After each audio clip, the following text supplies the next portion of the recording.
Hello বন্ধুরা, আমার নতুন ভিডিওতে তোমাদের স্বাগত। আজকে রবিবারে ব্রেকফাস্ট মেনুতে আমার শাশুড়ি মামুনি বানিয়ে নিল ডালপুরি। তো কিভাবে আমরা ডালপুরি বানিয়ে নিলাম সেটাই দেখে নিই। আমরা প্রথমে মটর ডাল 1 ঘন্টা ভিজিয়ে রেখেছিলাম। ভিজিয়ে রাখার পর মটর ডালটাকে একটা প্রেসারে আমরা তুলে দিচ্ছি। তুলে দিয়ে সামান্য জল এবং সামান্য তেল দিয়ে আমরা এটাকে গ্যাসে বসিয়ে প্রায় 3-4টে সিটি দেব। নেক্সট পুর বানানোর জন্য এই যে শুকনো লঙ্কা আমরা শুকনো খোলায় ভেজে নিয়েছি, আর জিরেও শুকনো খোলায় ভেজে নিয়েছি। ভেজে দেখতে পাচ্ছ গুঁড়ো করে নিচ্ছে। দেখো শুকনো লঙ্কাও গুঁড়ো হয়ে গেছে, জিরেটাও শুকনো খোলায় ভেজে গুঁড়ো হয়ে গেছে। তো পুর বানানোর জন্য আমরা যে ইনগ্রেডিয়েন্টসগুলো নিয়ে নিয়েছি সেগুলো দেখিয়ে দিই। ফার্স্ট নিয়ে নিয়েছি সেই গুঁড়ো করা চিলি ফ্লেক্স, নেক্সট শুকনো খোলায় ভেজে গুঁড়ো করা জিরে, আদা রসুন বাটা, নুন, হলুদ গুঁড়ো, চিনি। তো এবার চলো আমরা পুরটা বানিয়ে নিই। এখানে দেখো ডাল সিদ্ধ হয়ে গেছে। 3-4টে সিটি দেওয়ার পর আমরা একটা বাটিতে ডালটাকে ঢেলে নিয়েছি। এবার কড়াই আমরা পুরটা বানিয়ে নিচ্ছি। তো কড়াই পুর বানানোর জন্যই সবার ফার্স্ট আমরা কড়াই তেল দিয়ে দিয়েছি। তেল গরম হয়ে যাওয়ার পর তেলে দিয়ে দিয়েছিলাম আদা রসুন বাটা। আদা রসুন বাটা কিছুক্ষণ নেড়ে চেড়ে আমরা এটাতে দিয়ে দিচ্ছি মটর ডাল সেদ্ধ। যে মটর ডাল আমরা আগে থেকেই সেদ্ধ করে রেখেছিলাম সেটাকে আমরা দিয়ে দিলাম। এভাবে কড়াতে কিছুক্ষণ নাড়াচাড়া করব। নাড়াচাড়া করার পর দিয়ে দিলাম এতে সামান্য একটু হলুদ গুঁড়ো, সামান্য স্বাদ মতো নুন দিয়ে দিলাম এবং স্বাদ মতো চিনি দিয়ে কিছুক্ষণ এভাবেই নেড়ে চেড়ে নেব। দেখতে পাচ্ছ বন্ধুরা আমার শাশুড়ি মামুনি নেড়ে চেড়ে নিচ্ছে। নেক্সট আমরা আগে থেকেই ভেজে রাখা গুঁড়ো যে জিরে সেটা দিয়ে দিলাম। নেক্সট চিলি ফ্লেক্স দিয়ে দিলাম। এবার এগুলোর সঙ্গেও ডালটাকে ভালো করে মিক্স করে নেব। দেখতে পাচ্ছ বন্ধুরা ডাল মিক্স করাটা ঘন হয়ে আসছে। একদম ডালপুরি বানানোর জন্য মটর ডালের যে পুর সেটা একদম রেডি হয়ে গেছে।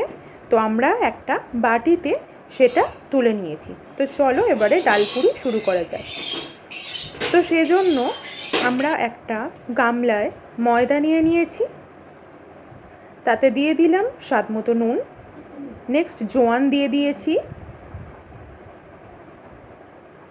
নেক্সট আমরা দিয়ে দিলাম ময়ামের জন্য সাদা তেল। সাদা তেলটা অল্পই দিলাম কারণ ঘি ইউজ করব। ঘি দিলে পুরিগুলো খুব খাস্তা হয়। তো দেখতে পাচ্ছ বন্ধুরা আমরা এটাতে ঘি দিয়ে দিলাম। ঘি দেওয়ার পর এবারে এটাকে পরিমাণ মতো জল মিশিয়ে এভাবেই মাখিয়ে একটা ডো আমরা বানিয়ে নেব। দেখতে পাচ্ছ বন্ধুরা আমাদের ডো একদম রেডি। এবারে আমরা লেচিগুলো কেটে লেচি বানিয়ে নেব। দেখো বন্ধুরা আমরা লেচি কেটে এর ভিতর পুর দিয়ে আমরা এটাকে এক একটা লেচির আকারে গড়ে নিচ্ছি। দেখতে পাচ্ছ তোমরা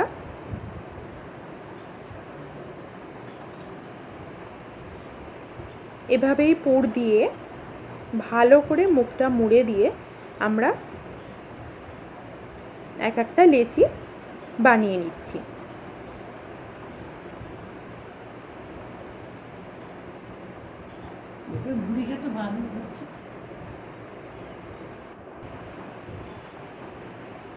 এভাবেই পরপর আমরা পুর দিয়ে লেচিগুলোকে একে একে বানিয়ে নেব।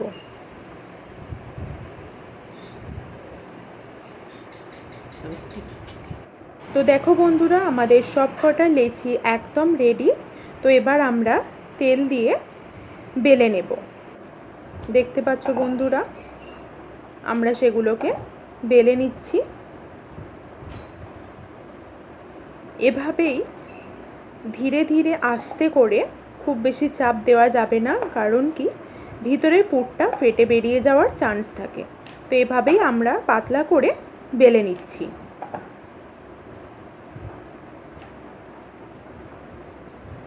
তো দেখতে পাচ্ছ বন্ধুরা, আমাদের সমস্ত লেচিগুলো বেলা শেষ হয়ে গেছে। বেলে নিয়েছি এবং কড়ায় সাদা তেল গরম করতে দিয়েছি। তেল গরম হলেই একে একে আমরা এইগুলোকে লাল লাল করে ভেজে নিলেই একদম রেডি হয়ে যাবে আজকের breakfast menu dal puri, Sunday special dal puri. দেখো বন্ধুরা, তেল গরম হয়ে গেছে। তো আমরা এভাবেই এক এক করে ছেড়ে দিয়ে উল্টে পাল্টে লাল লাল করে ভেজে নিচ্ছি।